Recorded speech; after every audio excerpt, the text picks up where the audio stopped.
औज़ुबिल्लाहिमिनश्शैतानिर्रजीम बिस्मिल्लाहिर्रहमानिर्रहीम। अस्सलाम वालेकुम स्टूडेंट्स, कैसे हैं आप सब? उम्मीद करती हूँ खैरियत से होंगे। आज हम करेंगे exercise 1.14 question number 2 which is verify X union with in bracket Y union Z is equal to X union Y with in bracket and union Z. ऐसे ही इसका बी पार्ट फाइंड करेंगे इंटरसेक्शन के साथ, और 4 क्वेश्चंस हमें given है। 4 questions को हमने दोनों पार्ट्स में सॉल्व करना है और दोनों पार्ट्स के लेफ्ट हैंड साइड और राइट हैंड साइड अलग अलग सॉल्व होंगे। ठीक है, क्वेश्चन थोड़े लेंथी हैं लेकिन बहुत इजी हैं। इनको स्टेप बाय स्टेप फॉलो कीजिएगा ताकि आपको किसी किस्म की कोई प्रॉब्लम ना रहे। चलें स्टार्ट करते हैं। फर्स्ट वन पार्ट के जो सेट्स हैं, x is equal to A B C D, Y is equal to B D C F and z is equal to C F G H. First of all हमने A part करना है। A part में x union with in bracket y union z is equal to x union y with in bracket है और फिर union z। Left hand side हम करेंगे x union with in bracket y union z। जैसे हमारे पास ये formula लिखा हुआ है ऐसे ही हम इन वैल्यूज़ को राइट कर लेते हैं। ठीक है, यहाँ पर हमारे पास x है तो x की वैल्यू लिखते हैं, that is A B C D. Bracket का मतलब ये होता है कि आप ब्रैकेट वाले एलिमेंट्स को पहले सॉल्व कर लें। ठीक है, तो हम यहाँ पर यूनियन का साइन लगाएंगे और यहाँ हम एक ब्रैकेट लगाएंगे जिसमें हम लगाएंगे पहले y की वैल्यू। y की वैल्यू है बी डी सी एफ, इसमें हम पहले y को सॉल्व करेंगे, देन यूनियन z का हम लगाते हैं C F G H. Bracket में हमारे पास 2 हैं y यूनियन z, तो y यूनियन z को हम पहले सॉल्व कर लेते हैं। इसको एज इट इज़ लिख लेंगे A B C D sign of union. Then ये जो हमने सॉल्व करके लिखना है इसको लिखते हैं। अब यूनियन में आपको पता है कि जितने भी हमारे पास एलिमेंट्स होते हैं इनको हम अरेंज करके लिख देते हैं और एक बार लिखते हैं। दोनों में अगर कोई एलिमेंट्स कॉमन एलिमेंट्स मौजूद हैं तो वो उनको एक बार लिखते हैं। ठीक है, बी डी सी एफ, अब इसमें भी सी एफ है, सी है, इसमें भी है, इसमें भी एफ है, इसमें भी एफ है। बी डी आ गया, वो हमारे पास नहीं है लेकिन हमने अरेंज करके लिखना है इसलिए हम लिख रहे हैं बी डी सी एफ, दोनों में कॉमन है तो सी एफ एक ही बार आएगा। फिर हमारे पास इधर वाले में जी एच बचा जो कि इसमें नहीं है, वो भी हमने राइट कर दिया। ठीक है, अरेंज करके इनको लिख दिया। अब इसका यूनियन हम बनाएंगे इसके साथ, x के साथ इसका यूनियन बनाएंगे। जो y और यूनियन z का आंसर आ गया उसका यूनियन x के साथ लेंगे, तो इनको अरेंज करके ही लिखना है हमने। अब ये a b से स्टार्ट हो रहा है, यहाँ b से स्टार्ट हुआ था, b d c f, इसको थोड़ा सा अरेंजमेंट में इसकी है तो इसको हम दोबारा अरेंज कर लेते हैं। a b c लिख लें, a b c, फिर आके आ जाएगा d, फिर f, फिर g, फिर h, और ये सारे के सारे एलिमेंट्स आगे जिनको हमने अरेंज करके लिख लिया और हमारे पास लेफ्ट हैंड साइड जो है वो सॉल्व हो गया। अब इसी का हम राइट हैंड साइड करेंगे। राइट हैंड साइड में हमने करना है x union y union z।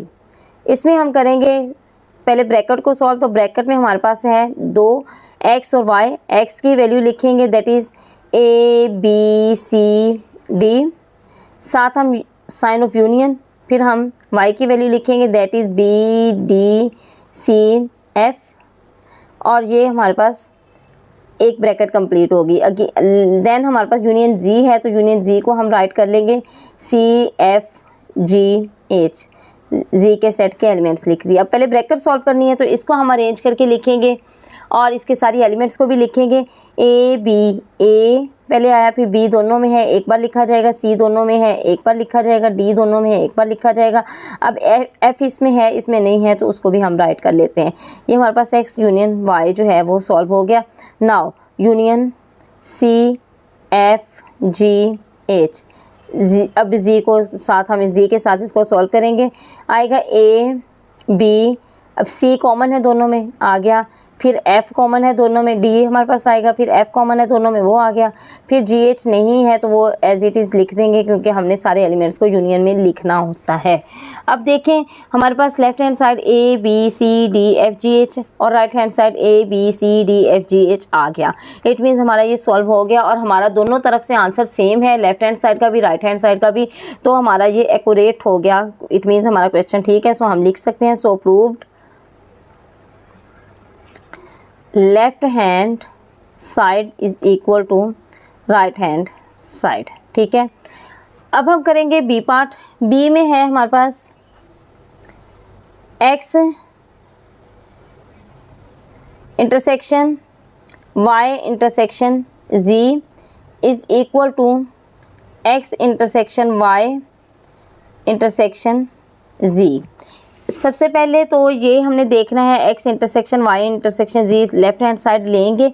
Left hand side में जो वैल्यू है इसको लिख लेते हैं x इंटरसेक्शन और y इंटरसेक्शन z। ओके, अब इन वैल्यूज़ को एज इट इज़ लिखेंगे। सबसे पहले हमारे पास x है तो x के सेट लिख लेंगे, दैट इज़ यही वैल्यूज़ हमने सॉल्व करनी है, x a b c d, y b d c f and z c f g h। ठीक है, इन्हीं को लेके हम सॉल्व करेंगे आगे। x की वैल्यू है a b c d, intersection का साइन। अब ये ब्रैकेट के अंदर दो सेट्स हैं तो दोनों सेट्स को हम इंटरसेक्शन फाइंड करेंगे। y की वैल्यू लिखते हैं, y की वैल्यू है b d c f, फिर इसके साथ इंटरसेक्शन आएगा और साथ z की वैल्यू आ जाएगी, that is c f g h। Okay, अब इनका पहले हम इंटरसेक्शन लेंगे ब्रैकेट वाले का और इसको एज इट इज़ लिख देंगे a b c d। इसको हमने बाद में सॉल्व करना है इंटरसेक्शन। अब ये वाला सॉल्व कर लेते हैं। कॉमन लेना है हमने, दोनों में कॉमन क्या है, c कॉमन है और f कॉमन है, तो ये लिख लेते हैं c and f, that is the intersection of y and z। अब x intersection y intersection z, y intersection z का जो आंसर है उसके हम x के साथ इंटरसेक्शन ले लेंगे। तो दोनों में हमने कॉमन लेना होता है, तो इसमें a b c d, just c इसमें कॉमन है, दोनों में क्या कॉमन बना, c, तो दैट इज़ द आंसर। ठीक है, ये लेफ्ट हैंड साइड का आंसर आ गया, दैट इज़ c। ठीक है, अब हम इसकी राइट हैंड साइड को सॉल्व करेंगे, राइट हैंड साइड, और वो है x intersection y intersection z। इस पे पहले हम x की वैल्यू को सॉल्व करेंगे। x की वैल्यू है a b c d, अब इंटरसेक्शन का साइन और y की value b d c f। अब ये ब्रैकेट वाली जो है वो राइट कर ली हमने। नेक्स्ट लिखेंगे इंटरसेक्शन z का सेट लिख देंगे c f g h, c f g h। ठीक है, अब इन दोनों का इंटरसेक्शन लें, a b c d और b d c f, दोनों में क्या कॉमन है, दोनों में b कॉमन है और c कॉमन है, b c कॉमन है। ठीक है, ये राइट कर लेते हैं, b एंड c कॉमन है दोनों का, ये हमने लिख लिया x इंटरसेक्शन y। अब इंटरसेक्शन z के साथ लेना है, that is c f g h। ठीक है, तो इन दोनों का ले लेते हैं, b c intersection c f g h, क्या कॉमन आएगा इन दोनों में, c कॉमन है, तो ये इनका हमने c कॉमन लिख लिया। अब हमारे पास लेफ्ट हैंड साइड का जो आंसर आया था वो भी c था। लेफ्ट हैंड साइड का आंसर चेक कर लें, c आ गया। अब राइट हैंड साइड का आंसर देखें, राइट हैंड साइड का आंसर भी c है, सो हम लिख सकते हैं so proved left hand side is equal to right hand side. ठीक है, इजी से क्वेश्चन है, थोड़े लेंथी हैं, लेकिन अगर इसको स्टेप बाय स्टेप आप फॉलो करेंगे तो किसी किस्म की कन्फ्यूजन नहीं रहेगी। और जैसे हमारे पास फार्मूला में वैल्यूज़ गिवन होती हैं उसको एज इट इज़ राइट करके सॉल्व करना शुरू कर दें। ठीक है।